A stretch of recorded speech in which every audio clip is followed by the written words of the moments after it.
This Season 5 premiere of Communicore Weekly is brought to you by Fairy Godmother Travel. Contact them for all your Disney-related travel needs. Send them an email at communicoreweekly@fairygodmothertravel.com and tell them that we sent you.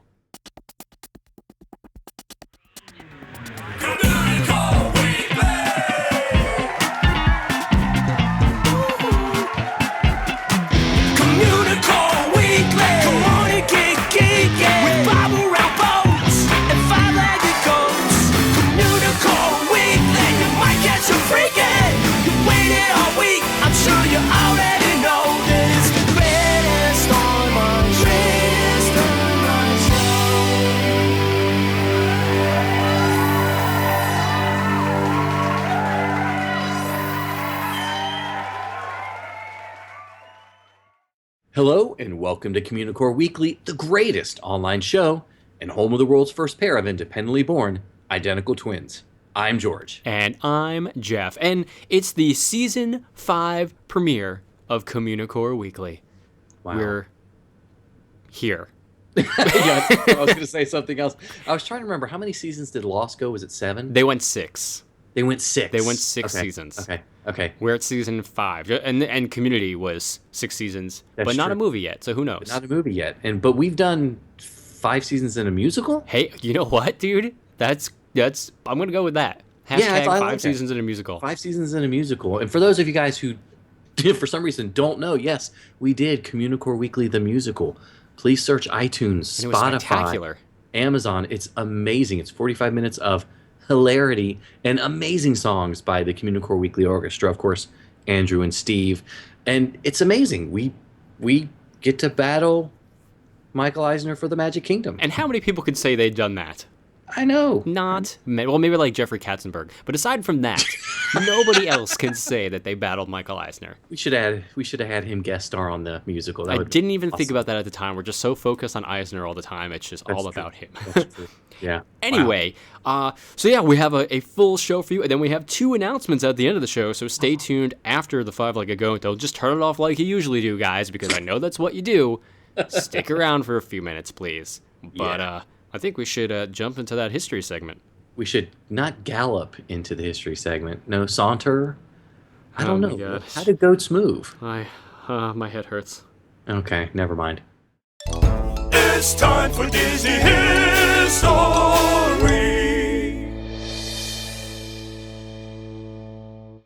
So our 5-Legged Goat segment has always been a major part of our show. And, as every good cadet should know, we got the name from it from part of the mural in the Grand Canyon Concourse of the Contemporary Resort.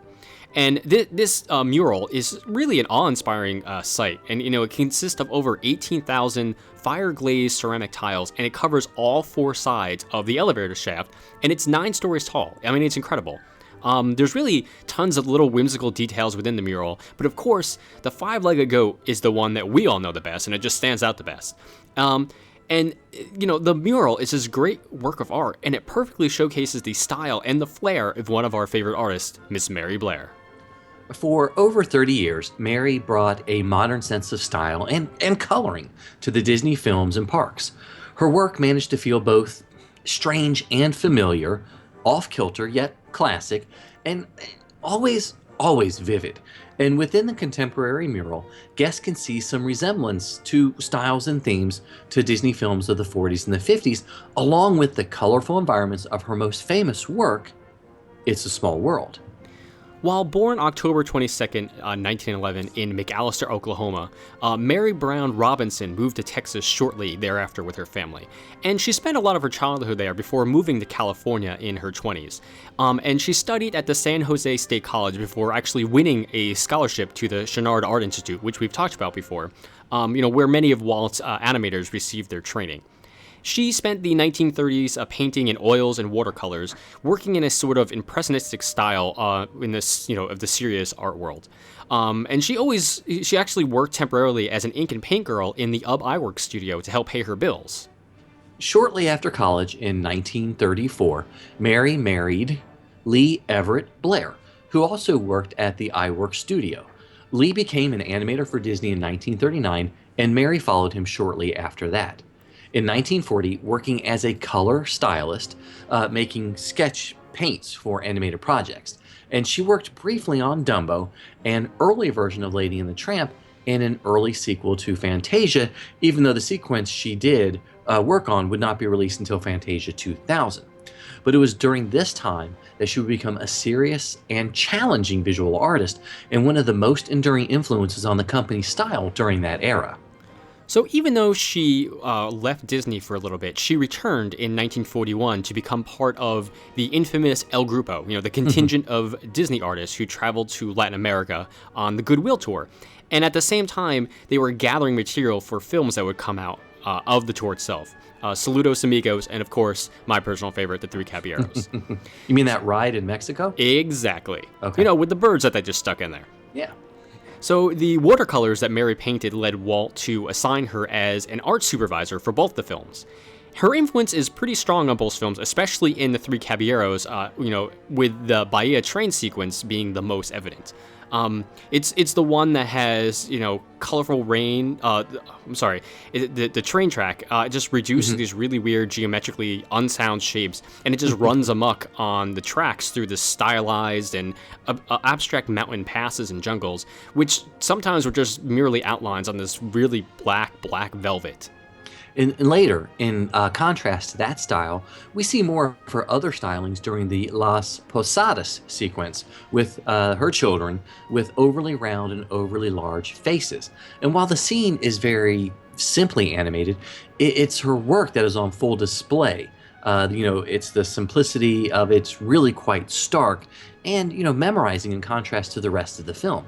Mary first began animation and color design on the major films in 1943 and would continue to work on animated films for Disney for a full decade. During World War II, production slowed down considerably at the Walt Disney Studios, and most of the animated releases were just patriotic shorts or just package features. One Blair highlight of the era is the melody time in that film during the Bumble Boogie section. It's kind of like a hot-colored surrealism set to this jazzy selection of the song Flight of the Bumblebee, and it shows flowers and anamorphic musical notations through an unstable and very Mary Blair-like landscape. And during the 50s, with the studio going back to feature-length animated films, Blair's influence as a concept artist can definitely be felt on such films as Cinderella, Alice in Wonderland, and Peter Pan. And she was credited with color styling on those films, and her concept art for them are still loved today. She also worked on the shorts The Little House and Susie the Little Blue Coupe during this time. Shortly after those films, however, Mary actually left Disney to do freelance work, and she created advertising campaigns for companies such as Nabisco, Pepsodent, Maxwell Health, and Beatrice Foods, amongst others. And she also illustrated a lot of Little Golden books, and she also designed Christmas and Easter sets for the Radio City music hall shows. Blair not only worked in graphic design and animation, but also as a designer for Bonwit Tiller and created theatrical sets as well. So, despite her departure, she was still one of Walt's favorite artists. When they began designing attractions for the 1964-65 New York World's Fair, Mary was brought back in to help design It's a Small World alongside Rolly Crump. The result was, as you all know, an amazing pastel-colored combination of asymmetric shapes that is clearly from her head. Her influence was felt even more when the attraction was brought to Disneyland, and the facade basically screams Mary Blair. Mary returned to Disney again in the late 1960s to design the two prominent murals for the entrance to Tomorrowland at Disneyland, and they were both on display until the late 80s. Mary also designed sets of Walt Disney note cards for Hallmark, which they sold. In 1968, Blair branched out again and was credited as color designer on the film version of How to Succeed in Business Without Really Trying. Blair would eventually move out to Washington for Lee Blair's military career, and then return to her home studio located in Long Island, New York. Mary Blair moved back to California, and she actually unfortunately passed away of a cerebral hemorrhage in Soquel, California on July 26, 1978. So Mary's legacy is definitely widespread and felt all over, not just the Walt Disney Company, but the art world. While the fine art she created outside of her association with Disney and her work as an illustrator is not widely known, Blair's bold and groundbreaking color design still inspires many of today's contemporary designers and animators. Google Doodle was created on Friday, October 21st, 2011 to commemorate the centennial of her birth. The doodle featured an image of an illustrator, as Mary might have drawn herself, surrounded by the simple patterns and shapes that made up her familiar cartoon world. Mary has been credited with introducing a modernistic art style to Walt Disney and his studio by using primary colors to form intense contrasts and colors that are unnatural to the image that they are depicting. And because of her unique achievements and vast contributions to the company, in 1991, Blair was recognized with a posthumous Disney Legend Award, which is a pretty big deal. She also received the Winsor McKay Award from ASIFA Hollywood in 1996, along with 2 other Disney animators as well. And, I mean, Mary Blair is just an amazing artist all around. Yeah, and there have been a couple great books which we've looked at and reviewed. Everybody should go back and listen to those episodes.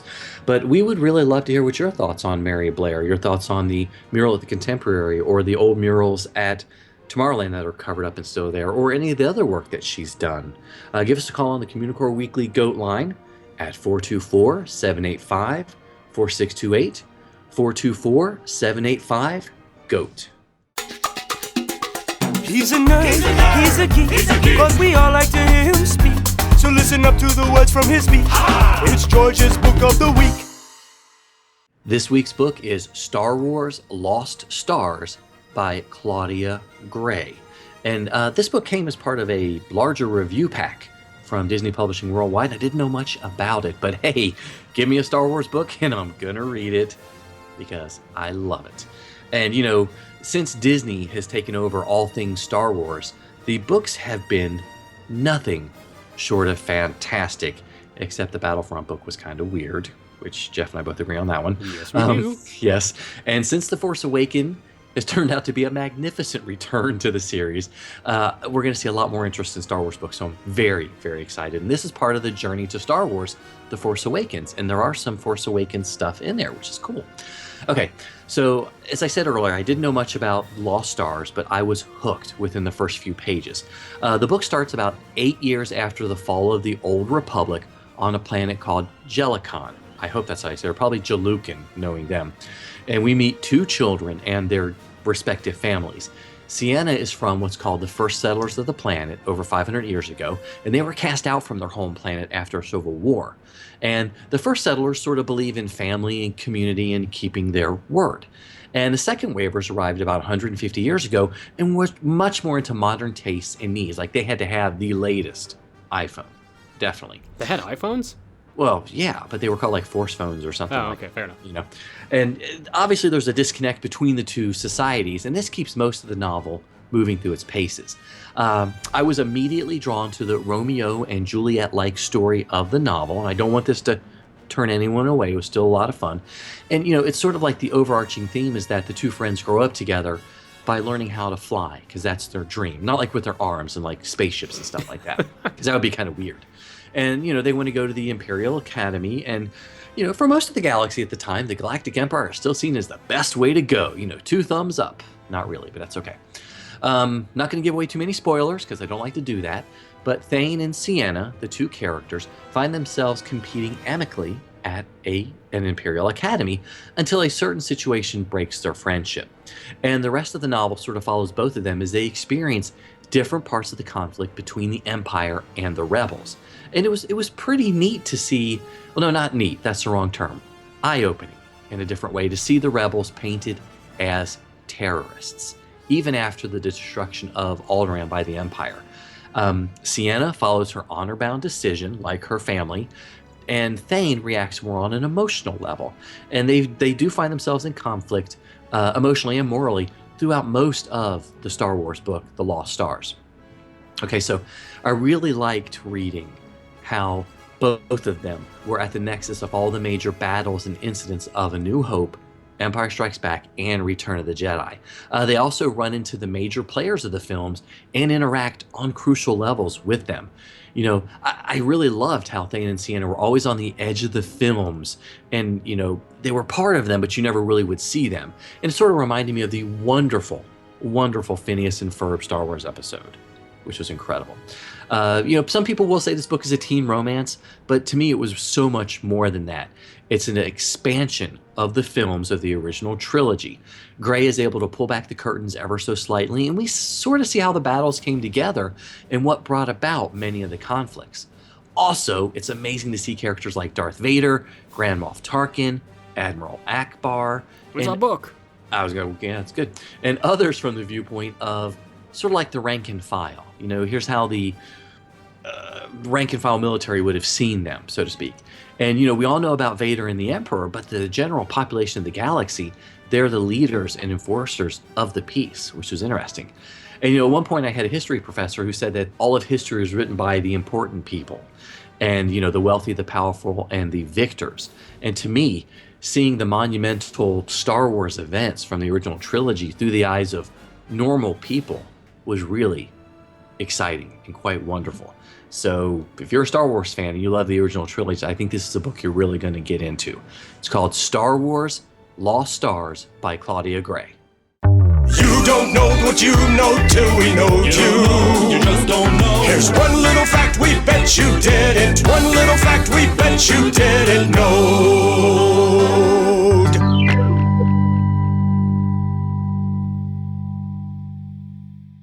Fantasyland at Walt Disney World's Magic Kingdom is not the first home for Prince Charming Regal Carrousel, the carousel formerly known as Cinderella Golden Carousel, nor is it the second. What? I know. You three-timing carousel. Okay, this is going to turn into a much longer fact than I thought. So, it was built by the Philadelphia Toboggan Company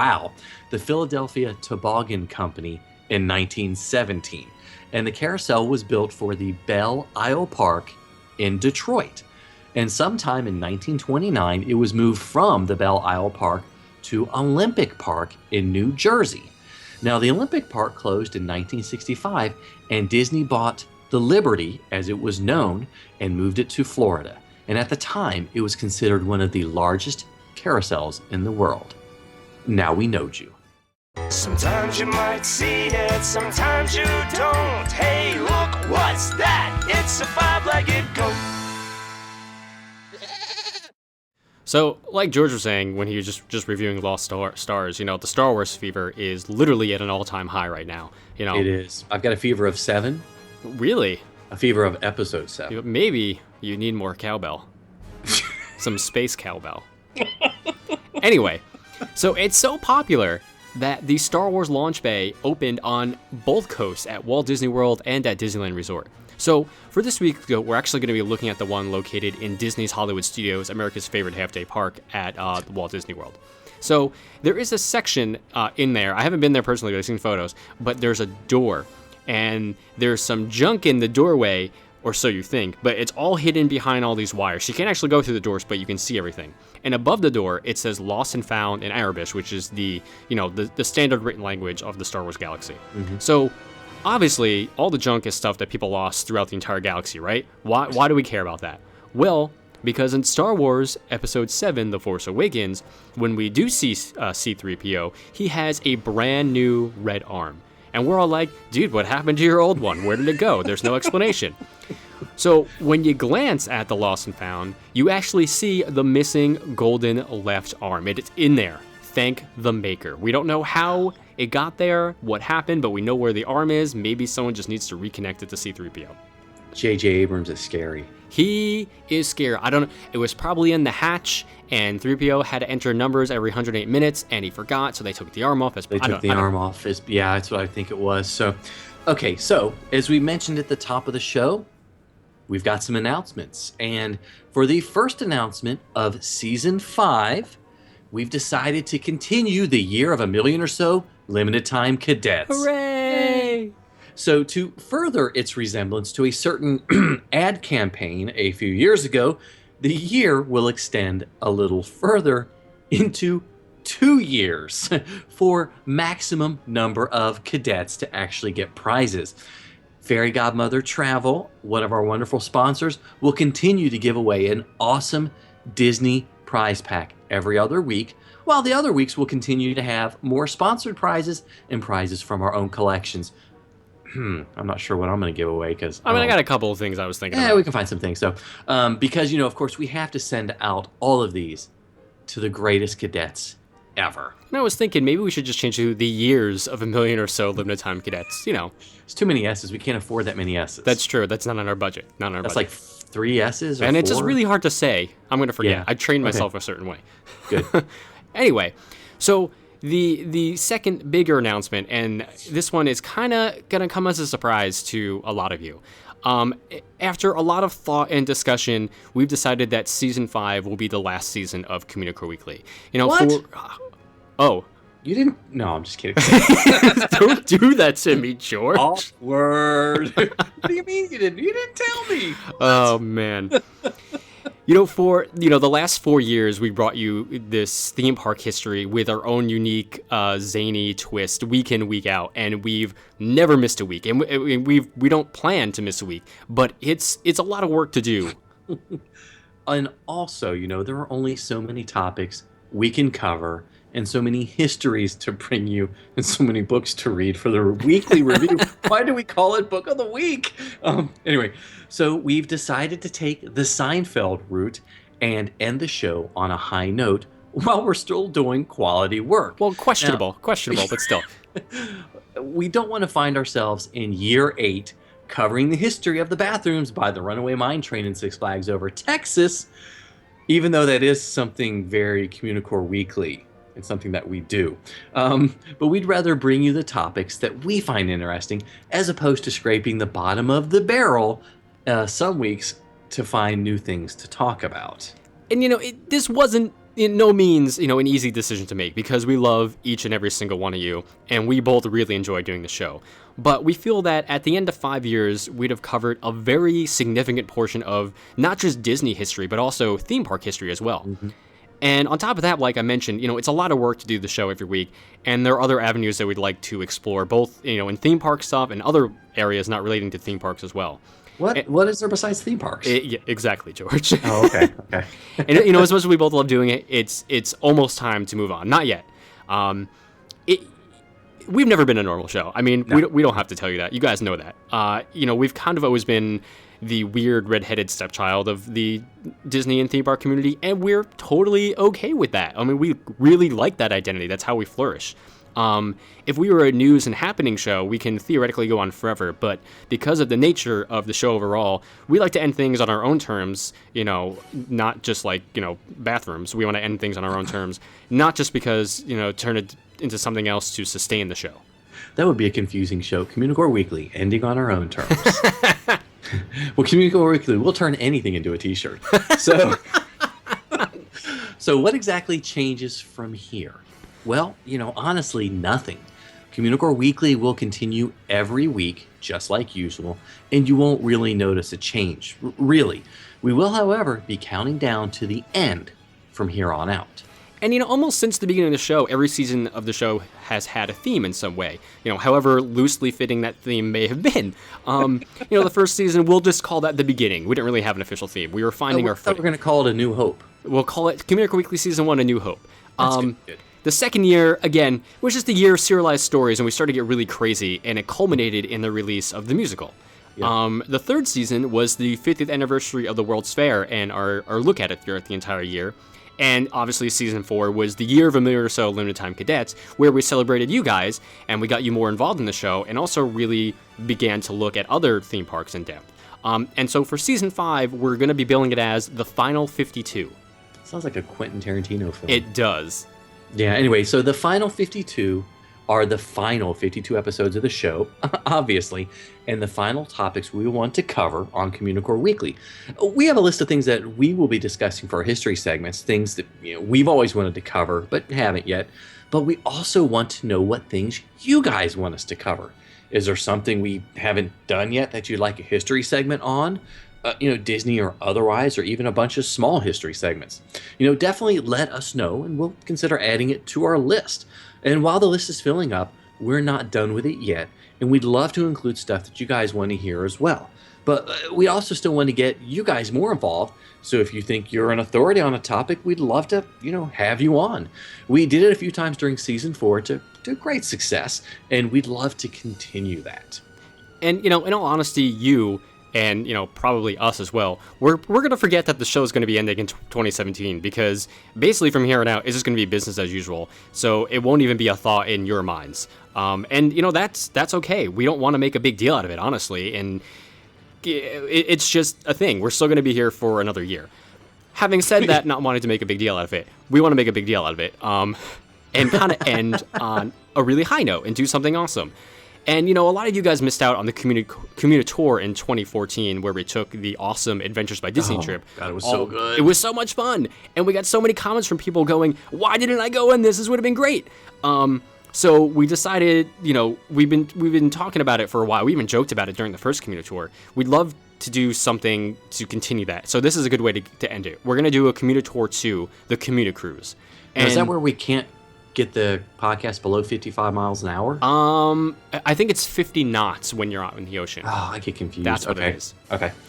So we don't have exact details yet. Nothing's set in stone. We're still talking about it, but we're going to be doing a Caribbean Disney cruise sometime towards the end of the run, late 2016 or early 2017. And we'd love for you guys to join us. I mean, cruises are great. We'd love to have you guys there. And if you're interested in it, please send us an email at communicoreweekly@gmail.com so we can start planning and making accommodations and just get a general head count so we know what we're looking at. And, obviously it's a cruise. We'll do all sorts of fun things together on the cruise, and we'll probably have some kind of, live show during it as well. And we just want you guys to be there. Yeah. So again, nothing really changes right now.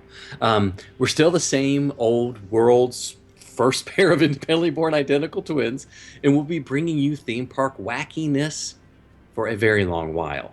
But the end of the road is in sight, and we're going to make it one heck of a final stretch. Yeah, I mean, we love you guys. Every single one of you guys, even you. You know who you're talking about. The folks that have been there from the very beginning, the people that have joined us just recently, and everybody in between. We love you. And both of us have made really awesome friendships, long-lasting friendships, and we will cherish them for the rest of our lives because of this show. So, we wanted to thank you guys for that. Just really thank you. So before we get too sappy, because we're not really known for our sap. Nope, we're here Not for our at snark. all. Another That's S word. Let's see, we got too many S's. Let's end the season 5 premiere with the first winner of the million. No. Oh, wow. George, you this already is just messed like it up. Last year, the first winner of the Year of a Million or So limited time cadets for season 5. Oh man. So the first winner is going to get a Fairy Godmother Travel prize pack because Teresa Corey is amazing. She puts together these great little things for them. So the first winner of season 5 is David L. from Waldorf, Maryland. Congratulations, David. That's so exciting. So, in case you completely forgot or have not listened to the previous 52 episodes, you can enter the contest. I tried not to say that too mean because everybody should be listening to us. By emailing communicoreweekly@gmail.com with your name, address, and birthday. Obviously, we need your address so we can mail it to you, but email communicoreweekly@gmail.com. And we know we're going to have questions. We are keeping all the names that were already emailed to us last year. You don't have to re-email us. Yeah, we're not wiping the slate clean. Not wiping the slate clean because we've got well over 1,000 cadets still in the box waiting to go. But still, we could have more names. So email us, communicoreweekly@gmail.com. We'll be happy to get you one. So, well, thank you guys so much for watching and listening to the Season 5 premiere of Communicore Weekly. Please, however you get the show, leave us a comment on iTunes, or leave us a rating, or leave a comment on the YouTube. We'd love to hear from you guys. Yep.